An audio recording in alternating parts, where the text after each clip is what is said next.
Check this out. I have this web page opened in my web browser, which appears to be some kind of Robux giveaway. We have this button to download some kind of tool, and if we have a look at the About the Giveaway section, it tells us the way to participate in the giveaway by downloading that entry tool. It will ask for our usernames for Roblox and Discord, and then we'll join the giveaway. Now, usually these kinds of giveaways happen in official Roblox games and Discord servers, so this one is a bit different. Now, if I click on this button, it'll start downloading an application named Roblox Giveaway. It's a Windows executable, and if I double-click it, I see this pop up from Microsoft Defender, which is very common if you're downloading something from an unofficial source. If I click on More Info and Run anyway, you can notice that my browser has been automatically closed, and I can see this window, which is asking for our username. Now, generally, nobody can just hack our account with only our username, so one will enter their details here like this. And if we click Submit Entry, you can see we get this success pop-up which tells us that we've been added to the giveaway pool. If I click on OK, the window closes and nothing suspicious happens. We don't even get any kind of alert from Defender. But if I check my Discord server now, you can see we've got something in here. This is a very long random string along with those credentials I added over there in that application. If I copy this string and open Roblox in a private instance of my browser, then open my developer tools, go to application and then cookies, and edit any cookie here. Let's say this one. Change the cookie name to this and paste that random string as its value. Now save this, close the developer tools, and refresh the page one more time. You can see we're logged in as this user without any need for a password and also without two-factor authentication. We're going to discuss how this worked in detail in this video, so if you're new here, maybe consider liking this video and subscribing to the channel. So, just like our last video on how a hacker can gain access to your Discord account using your Discord tokens, Roblox works quite the same. If you've not watched that video, I recommend you watch that first to get a clearer view of what we're doing here. Just like Discord uses tokens for authentication of requests, Roblox uses these cookies for authentication of requests. This cookie moves with every request going from your browser to the Roblox server, and that's how the Roblox server knows that it's you. Let's break it down real quick for better understanding. You can skip this part if you want by using the timestamps given in the description. So, the Roblox security cookie, commonly written as this. It starts with a dot and has all capital letters. It is the most important authentication token used by the Roblox website. As I mentioned before, it functions as your session token, basically like a very long, unique string that proves your authenticity to the Roblox server. Typically, this cookie looks something like this. It starts with this explicit warning, which is deliberately added by Roblox, and after this part, we see a very long random string. Unlike Discord, it doesn't follow any specific pattern. This Roblox security cookie can be found by opening the developer tools in a browser tab where Roblox is logged in.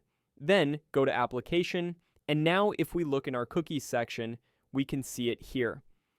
Unlike Discord tokens, it is not found in local storage, and it has its reasons for that. It is stored as an HTTP cookie because it makes it more secure.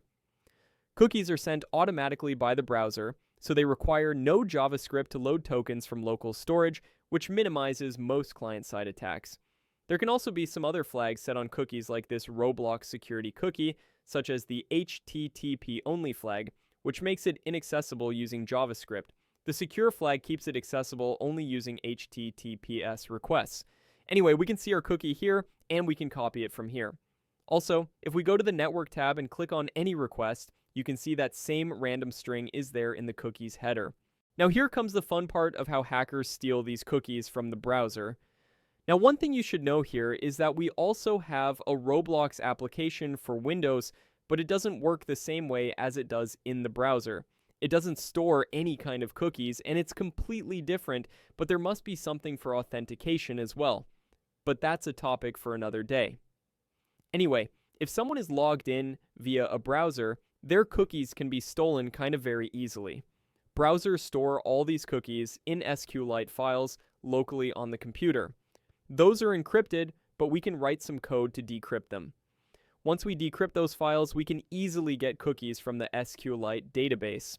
This can be done using this Python code I wrote.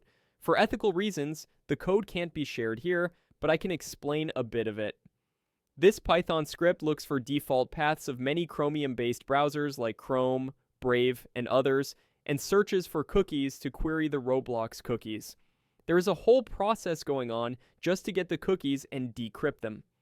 Another important thing here is that these cookies can't be retrieved if the browser we are fetching these tokens from is running, so we need to kill that process before we actually retrieve the cookies.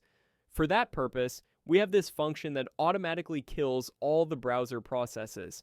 This script shares a lot of similarities with that executable file I ran at the start of the video because that was made from this Python script exactly. Now, if I run this Python script, it's going to kill all the browser processes, then it's going to retrieve the tokens, and then it is going to print a redacted version of the Roblox token. As you can see, here is our token. If you have more than one Roblox account in different browsers, this script is still going to work the same, and you're going to see the tokens from all the accounts. Now, the original script wasn't like this. I made a few changes just to print the token for the purpose of the video, but if you can see the commented lines, we're using this function to send the tokens to a Discord webhook, and then we're calling our giveaway function. So this means that when we ran that executable file, it sent the token to the webhook first, and then showed the giveaway window to us. We entered our usernames, and the last line then sent those usernames to the webhook too. This giveaway was basically made as a distraction, like a way to keep users engaged before that function sends the tokens to the webhooks. I could also add the threading module to run both functions concurrently, but that was increasing my file size. Lastly, how I created the Windows executable from the Python file. So, there can be multiple ways to do that. First, I tried doing it using the PyInstaller module. PyInstaller is used to create a Windows executable file from a Python script. I tried PyInstaller, but it created an executable of 27 megabytes, which is too much. Even after using UPX compression, it decreased the file size by only 1 megabyte. Then, after a bit of research, I found out about Nuitka. I used Nuitka and created an executable with a size of around 13 megabytes, which sounds quite good.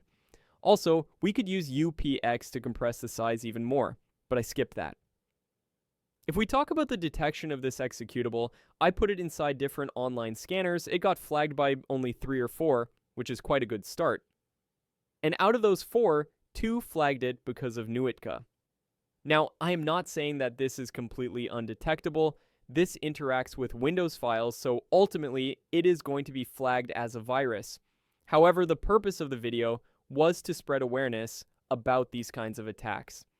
And that's all I had for this video. I hope you liked it. If you found it useful, make sure to click the like button, and also don't forget to subscribe, and make sure to let me know what topic we should make the next video on in the comment section.